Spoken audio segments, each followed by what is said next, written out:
All right, so when we left off, we were reading chapter 5. At the end of chapter 5, Maniac Magee saved a boy that had a bad case of the Finsterwalds.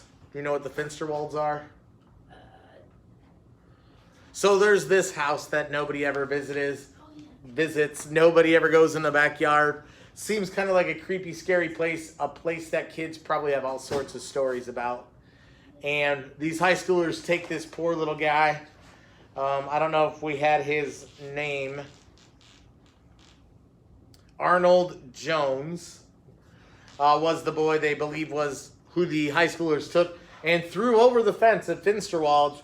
And he was paralyzed with fear because this house is legendary as being some kind of creepy, scary house that you should never go in the backyard. Oh yeah, all the balls in the backyard. Yeah, so balls are back there, frisbees. Nobody ever gets that stuff.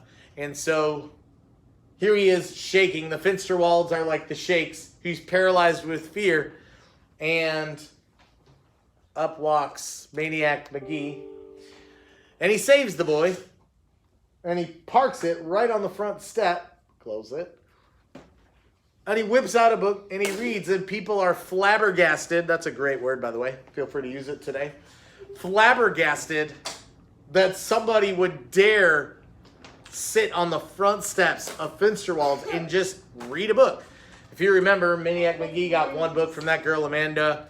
Finsterwalds, I believe, was on the west side of town. Is that right? Yes.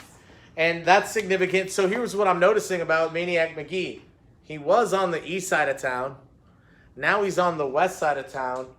And that's weird because people don't travel between those two places. It sounds like it's a pretty segregated place. All the African American people live on one side. All the white people live on the other. And they don't really cross those boundaries. Does Maniac seem to care? No. No. I like that attitude. He's willing to go on both sides and just... You know what? Don't be his scared. Stand up.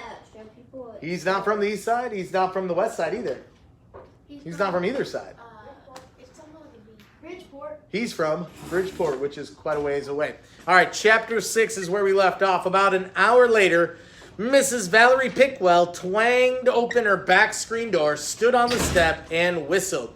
Now, as whistles go, Miss Pickwell's was one of the all-time greats. It reeled in every Pickwell kid for dinner every night. Never was a Pickwell kid ever late for dinner. It's a record that'll probably stand forever.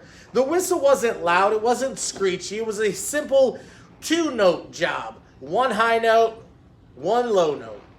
To an outsider, it wouldn't sound all that special, but to the ears of a Pickwell kid, it was magic. Somehow, it had the ability to slip through the slush of 5 o'clock noises to reach its targets. So from the dump, from the creek, from the tracks, from the Red Hill, it ran the Pickwell kids for dinner. All 10 of them. Add to that the parents, baby Dee Dee, grandmother, grandfather Pickwell, great-grandfather Pickwell, and down-and-out taxi driver who Mr. Pickwell was helping out. The Pickwells were always helping out someone. All that, and you had what Mrs. Pickwell called her small nation. Did you catch how many kids? Mason and Presley, I'm going to have to separate you if you're going to talk. How many kids do they have? 10. They have 10 kids, but there's a lot more people there. 10 kids, baby Dee Dee, the 2 parents, grandmother and grandfather Pickwell, great-grandfather Pickwell, and a down-and-out taxi cab driver. We're talking 17 people, if I counted right, that are all around the dinner table at the Pickwell's house. That sounds kind of fun, I think.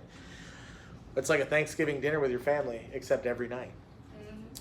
Only a ping pong table was big enough to seat them all, and that's what they ate around. Dinner was spaghetti. In fact, every third night, dinner was spaghetti. When dinner was over and they were all bringing their dirty dishes to the kitchen, Dominic Pickwell said to Duke Pickwell, "Hey, who's that kid?" "What kid?"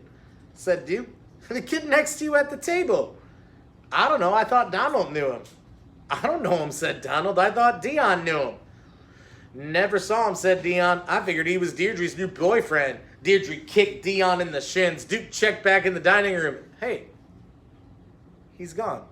Any guesses who that kid was?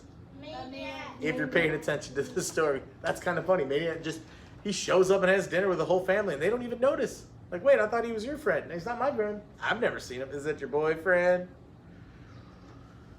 Deirdre kicked Dion in the shins. Duke checked back in the dining room. He's gone. The Pickwell kids dashed out of the back door to the top of Rayco Hill. They scanned the railroad tracks, and there he was, passing Red Hill, a book in his hand.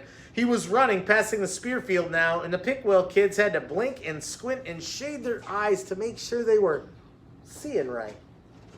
Because the kid wasn't running the cinders alongside the track or the wooden ties. No, he was running where the Pickwells themselves, where every other kid had only ever walked, on the steel rails itself. All right, think about that. You know what train tracks look like, right? Yep. Have you ever balanced on the edges of the train tracks? Yes. I've never crossed it on the line. Yeah, so they're dangerous. Be careful. Only cross at crossing guards. But here's Maniac Magee. He's running, but he's balancing on that narrow strip of steel, and he's running down it. If you've ever just tried to walk and balance on that, it's like 6 inches wide. It's not really that wide. He is sprinting. You're like, what in the world? You had to have long legs for that, because you have to sweat your legs across. Jeffrey Magee seems like he's a pretty talented individual. He runs everywhere. He caught that football one-handed. He saved a kid from the Finsterwald's backyard, slumped him over his shoulder, carried him out, plopped him down on the front porch, sat down and read a book. Now he's running down the steel. Chapter 7 we'll read tomorrow.